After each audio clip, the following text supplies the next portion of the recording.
Jazzcast Pros.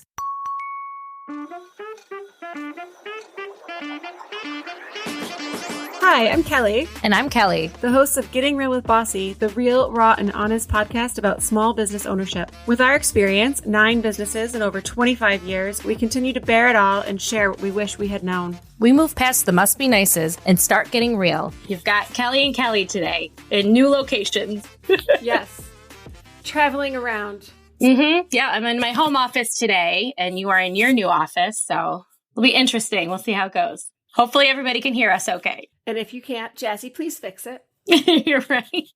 So a couple things. We're going to talk about our favorite business books or other books that have really been inspiring to us. But we also just got back from a Women in Hospitality conference in New York City at the Google office. So I just think there's some great things we learned there we could probably talk about a little bit. Yeah. First of all, getting to go inside Google offices was amazing. Talk about high tech. Yeah, I wanted like a whole tour of the entire building. I feel like there's a slide in there somewhere I needed to go down. The lights in the lobby opened and closed. Like, come on. Yeah. Like what are those flowers? Not lotus flowers. Like the ones on lily pads. Yeah. Yeah. I don't know. I'm too tired. That's great. But it was a great trip. And for those of you that haven't taken the train to New York, it is 7 hours of getting work done. Uninterrupted. So much work done. Even when we had to share a seat, we got a lot of work done. Well, and there's something to be said for like the moments where I would lean back and close my eyes. And then like 10 minutes later, I'd be like, oh, I have found a solution, or like I came up with this thing I hadn't thought of before.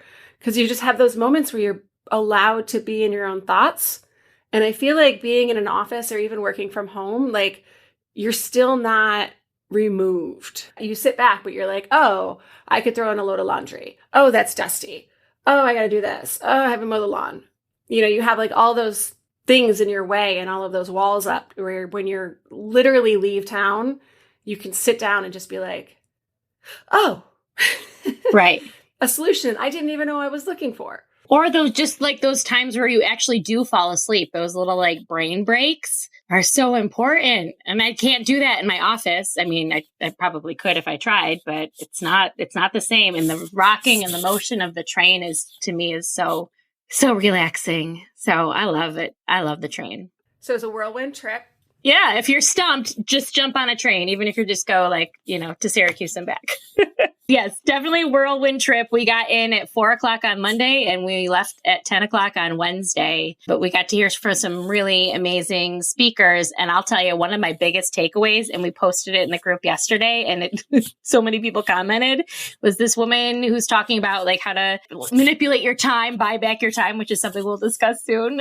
She said that every person is 35 hours behind on their to-do list. And I feel like there was this just collective sigh throughout the audience as we're all like, oh, thank God. I thought it was just me. Or, oh, now that's why I feel so stressed out when I think about my to-do list, because I think having like somebody just validate that, like I never thought I'm hours behind, but it meant a lot.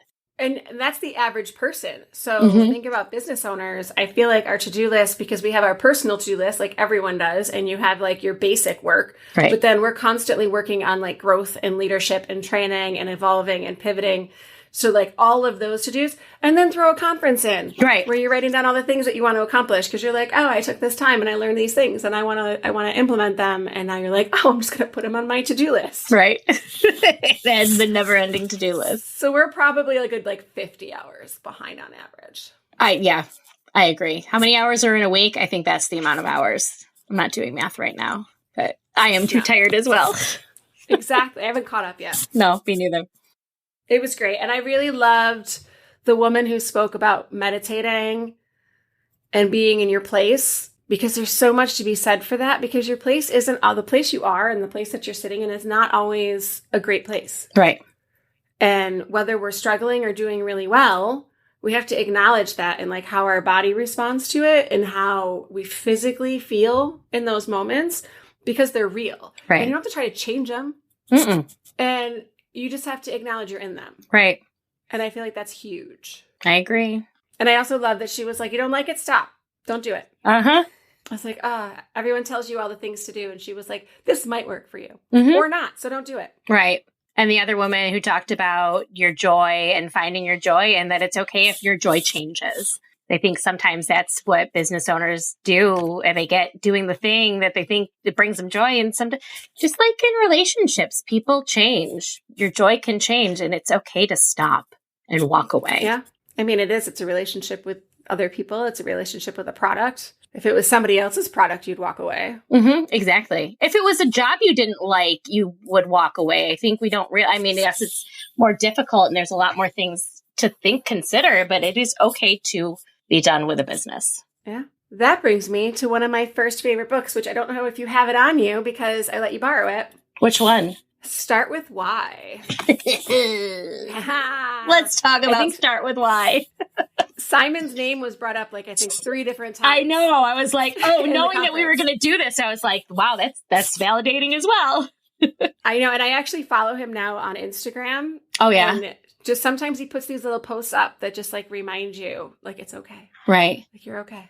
But yeah, I just love the idea of bringing yourself back. I read Start with Why during COVID when everything was up in the air and nobody had any idea what they were doing. And I thought I wish I had read it earlier. Right. And it really made me reconsider every single thing that I was doing. And every single meeting I had and every single question that came up from that point on after reading that book was, why? Why do we do it? Mm-hmm. And if you can't tell me why we do it, do we need to be doing it at all? I remember when you were saying that to me all the time, too. And now I know it's because you read that book then. Because I just read it a couple months ago, finally. So right. Because it's another thing it's like meditation. It's another thing on my to-do list. Now I have to read a book. Right. Well, and I was, recovering from surgery and couldn't do anything else other than watch General Hospital with my mother. So it was that and read books. But Lucky's okay? Lucky's okay. He's doing fine. That's all I need to know.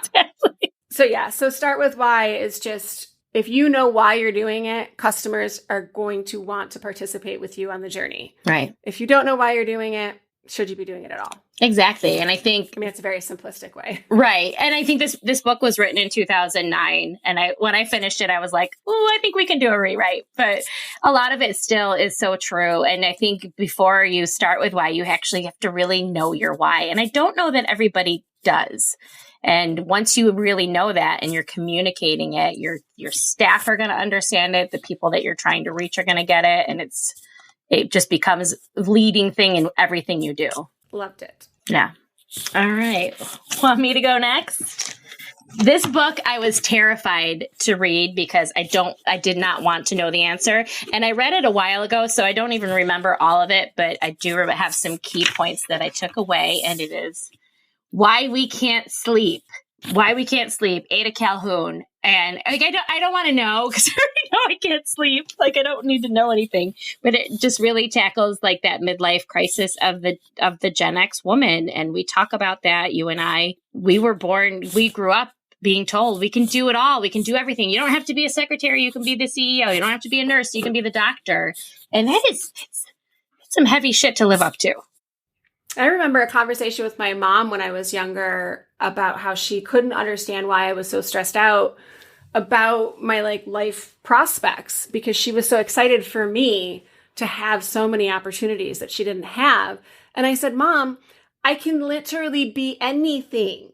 It's too vague. Yeah. It's too much. Too much. And I just shut down. I was just like, I can't. I don't know. There's just I could do anything. And I had no idea. You're 18 years old. I don't know what I want to do. I still don't know what I want to do every day. Right. But when you can do anything, it's a little scary. Mm-hmm.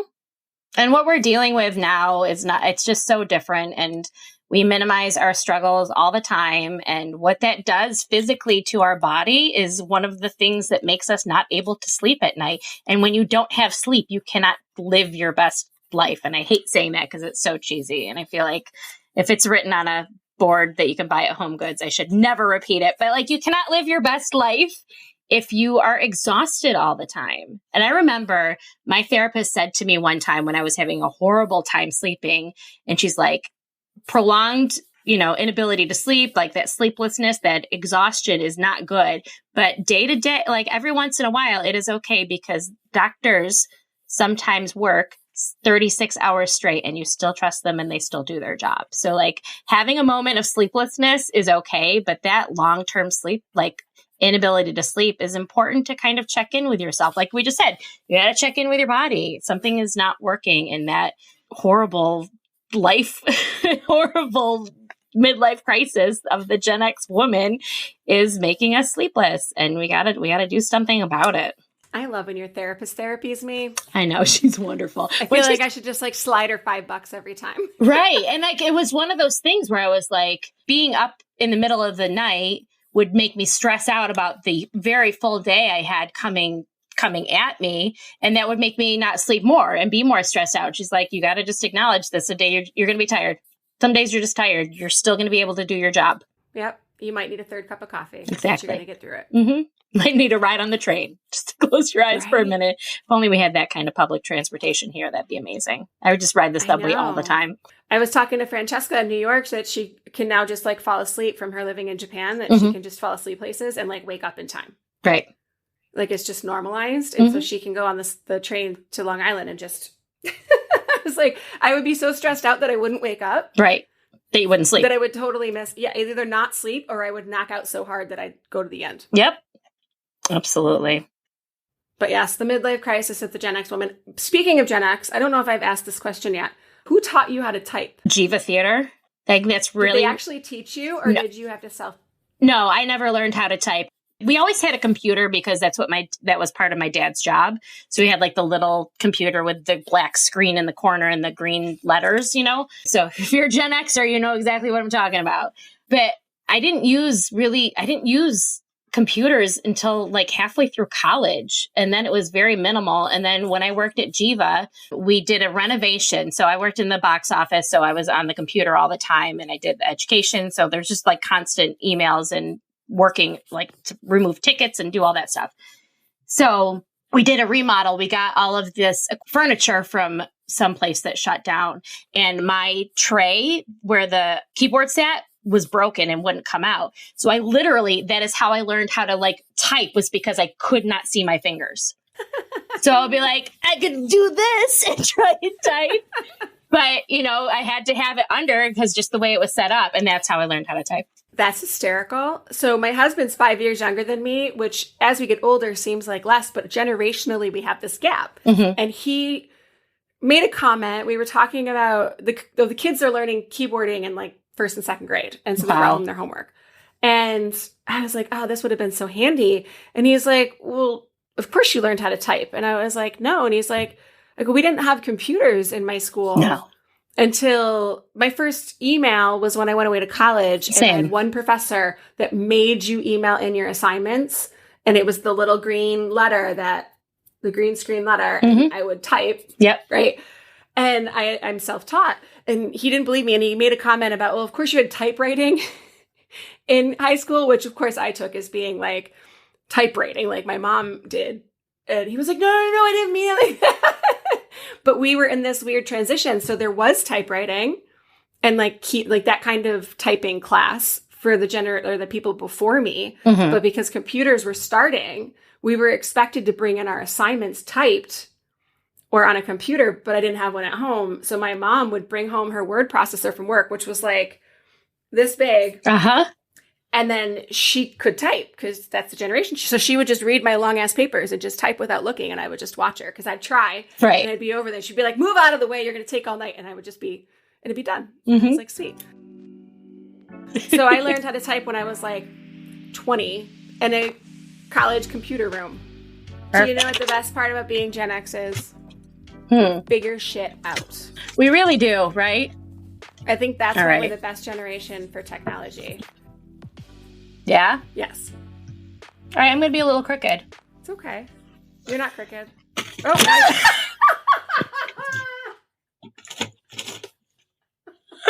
I love you guys. You're crooked now. No, I think that you should just be crooked. There you go. I'm crooked. Here I am. Well, welcome back to another episode of Kelly Can't Figure Her Technology Out. Well, we were just talking about being Gen X, and being Gen X is amazing, except for the midlife crisis, which I feel like is very much different for our generation than it was before. Totally agree. But yes, I would like to know how to sleep better. Yeah. Well, I will loan you this book. So I have the next book. Are you ready? I'm ready. Dun, dun. I tried to reenact how the hands are like going across. So my aunt works at ESL, and she was at a conference, and Peter Shankman was there speaking, and ESL gave them all the books, or however she got the book. And so she gave it to me, and it would have been 2015. I was pregnant for Lennox. I had a very rough pregnancy, and I spent a lot of time in the bathtub because that was the only place nobody bugged me. So I would just take baths all the time. And I ran out of things to read one day. And when she gave this to me, I was like, you have got to be kidding me. I'm never reading this book. I am not reading this. This looks like a children's book. Sorry, Peter. It's amazing. So I picked it up. So good. I read it in the bathtub. It is such an easy read. There's pictures for people who like pictures. And it's such a simple, it's a simple idea. It's put into simple terms. And he goes through all kinds of different ways to engage with your customers. But the simplest way to put it is zombies are bitten, and that's how they become zombies. And when a zombie is bitten, it goes out into the world and bites all of its friends. And then their friends become zombies. And then those zombies bite their friends. And you essentially have free advertising. So all you have to do is provide great service, and they will bring in their friends, and you don't have to do anything else. He does go into, like, if you lose a zombie, like how you can fix it. And my favorite part of zombie loyalism, which we use as a term in all of my handbooks and trainings, he talks about brains. It's bringing random amazement into normal situations. And that is how you create zombies. And That's right. all of my staff know about it.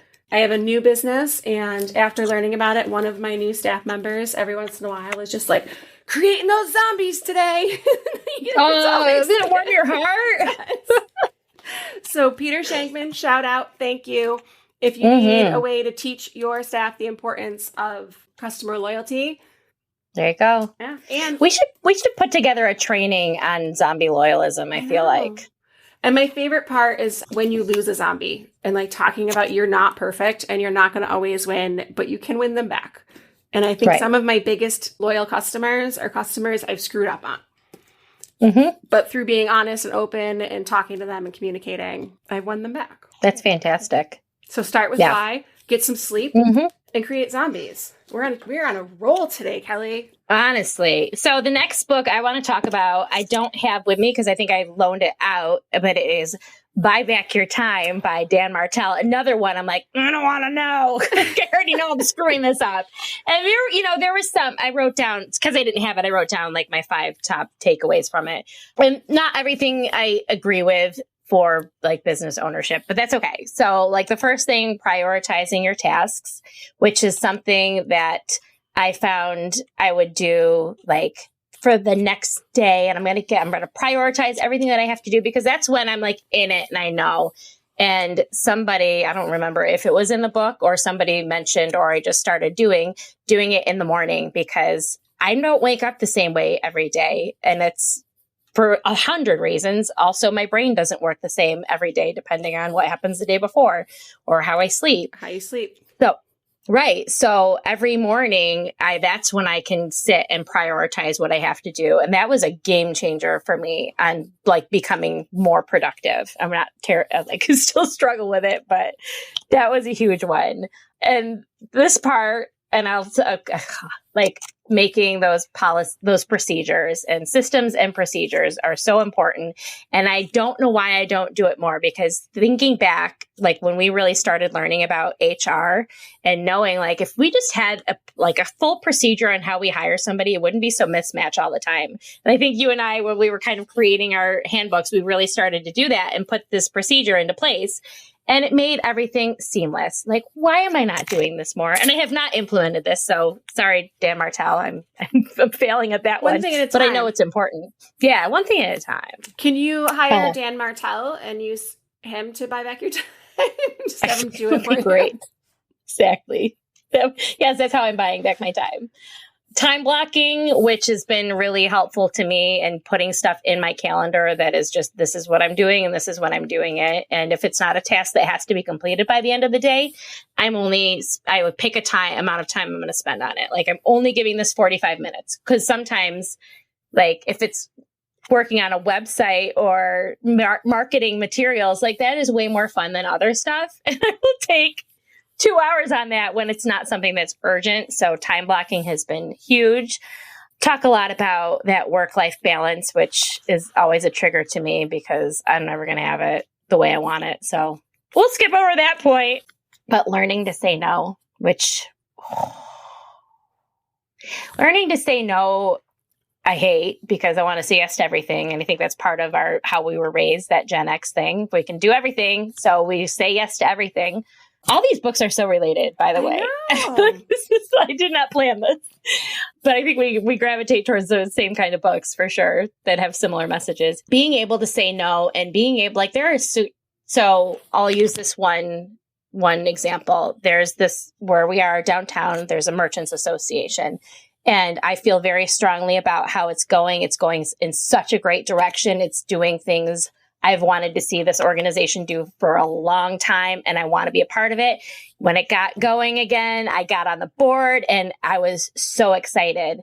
And I know it's important, but I don't have the time for it. Acknowledging that if you don't have the time for it, you're not going to better the organization. Exactly. You might love it.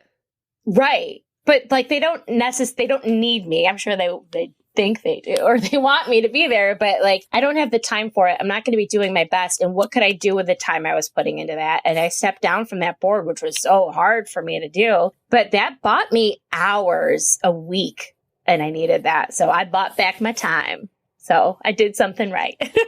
There you go. Yeah, but it's a great read. Check it out. Another book I don't have on me is Malcolm Gladwell's The Tipping Point, which is a fun read for... You don't have it because you let me borrow it. Such a great book. And I think it really lines up with everything we've talked about. If you're passionate about something and you reach the right people at the right time, it's kind of a game of chance, but it's also not, because if you're not putting yourself out there and you're not connecting with people and you don't know your why and you're not trying to create these zombies and you're not sleeping at night, you're never going to tip. But the tipping point for me is more getting to the point where things aren't so self-reliant on you. So like your business can kind of run itself. It doesn't have to necessarily go viral. It doesn't have to become Amazon out of the garage. It doesn't have to become Facebook out of the dorm room. But to not have to put so much time and energy into it and have it still be successful and profitable, that's what I look for at my tipping point.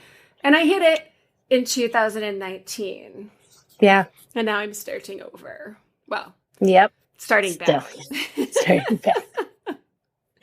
I know. In some ways, I'm like, I'm starting pre-business ownership, pre 2010 when I opened. Yeah. But no, I agree. That's a great book. What else you got? I mean, other than we've already talked about the ones that I have sitting on my desk here, I have ones that I can tell you I want to read. Ooh. One is, so Elizabeth Gilbert, she wrote Eat, Pray, Love, which is not my type of book, and I certainly didn't read it. Wrote a book called Big Magic. So these are two books that were just recommended to me in like the last probably 2 months. Creative Living Beyond Fear. So I haven't read it yet. But it's all about like finding really taking on challenges, from what I've been told, like taking on challenges with like a creative mindset and not so analytical, and which is my background, like theater, all that stuff is my background. So I'm really looking forward to reading this. And I've never read this book. I've heard about it for years. It was written in 2005, but a person it's also, it's got a quote from Malcolm Gladwell on the front. It's Freakonomics, and I've never read it. Oh my God, you've never read Freakonomics? Yeah, I've never read it. No. So somebody mentioned it this morning on the CEO circle that I'm in and recommended it, and I was like, I think I have that. And I'm like searching, and I found it. I was like, all right, we'll start it this weekend. So that's a great book because it's also in like chunks. If I remember, I read it years ago, but it's like, each chapter is different. So it's not like you have to sit down and read the whole thing, but it's fascinating. It's all about, it's economics in a way that anybody can understand it. Like you can describe it to a 5-year-old and they're going to completely understand how economics works. It's fascinating. Perfect. I love it. Good. Well, I'm glad. All right, good. I believe they have like 2 more books after that too, if you like it. Oh, good. I'll check it out. So I have a book here that I did read, easy read, super short, but it's from somebody who I believe he was at Hilton before he was at Disney. And it's just really simple, again, ways to create zombies So it's just kind of my backup book to the Zombie Loyalist. Right. If you want to be more like Disney, which whether you like Disney or not, they are one of the most successful businesses in the world. Okay, so you made me think of another book, which I didn't read, but you and I saw this guy at the member summit last year in Lake Placid, and it's Thanks for Coming In Today. And I didn't read it. And the only reason I bought it was because I wanted to remember, like, this. He worked at a hotel. I don't remember which one, but it was how he changed everybody's kind of the mentality at the hotel with saying, thanks for coming in today. And it's not just to the customers, it's to the staff. And how different, like, people started behaving when he was saying, thanks for coming in today. Like, just, hey, good morning. Thanks for coming in today. Made a huge change in the culture where he worked. And one day I'm going to read it, but it's creating a culture where employees thrive and customer service is alive. Whew. So I think I bought you a copy too. So I have a copy for you. Really? We don't have to share this one. Yeah. Because I went over to meet him afterwards and I was like I said, I don't remember anything else about what he spoke about because it was over a year ago, but that thanks for coming in today is something I always wanted to remember. Love it. So I have 2 random books here that are not about business. Oh, I love it. Did you have any other business books before I transition? No, that's what I got. I do have a side book before I get into those. Dirt Candy by Amanda Cohen is love cookbook, her. but it's also the story of her business and how she got started in cartoon graphic novel form. And it's so relatable, but then you also get some of her amazing vegetarian recipes in here. But it's just a fun little, relatable business story that you're like, oh, you're this famous restaurant in New York City and you went through all the same things I did when you started. I have such a crush on her. Yeah, totally. I really do. And I'm a little obsessed with her restaurant. Yeah, absolutely. This one you know about. I read this book to remind me that sometimes you have to just shovel shit until you find the shiny thing again that gets you going again. And that is such a good metaphor for small business ownership.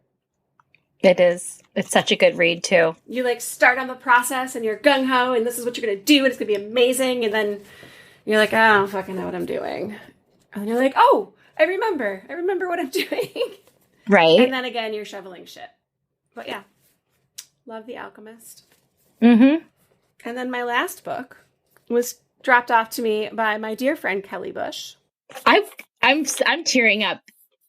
I love this book. I've never cried so hard during a book. A bad mood that day. Such a bad mood.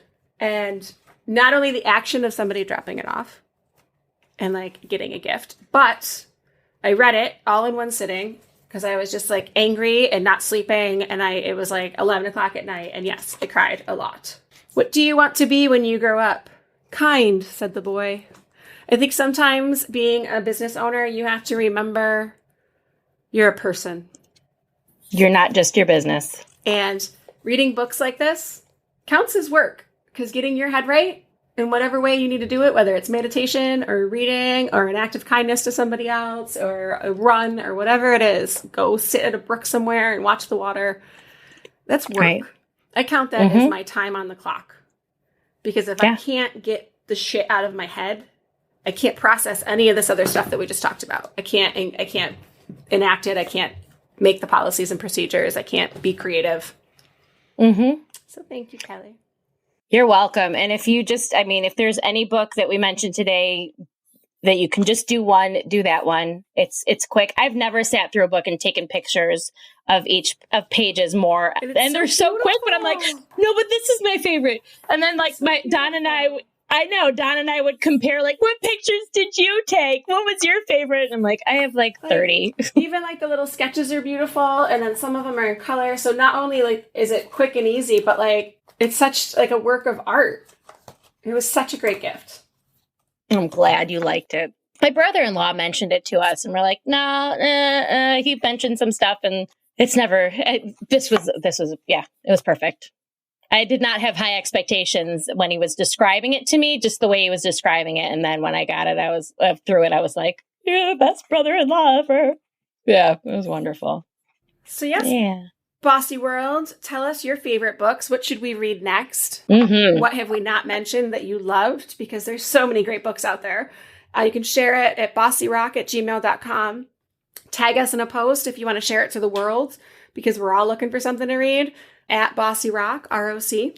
Yeah, we'd love to know. The office that Kelly's in right now is one that we're going to slowly turn into a Bossy office, and we can have our little Bossy library, and we want to fill that up with good books that you guys recommend for us. Well, thank you for joining us today. Yeah, thank you. Be bold.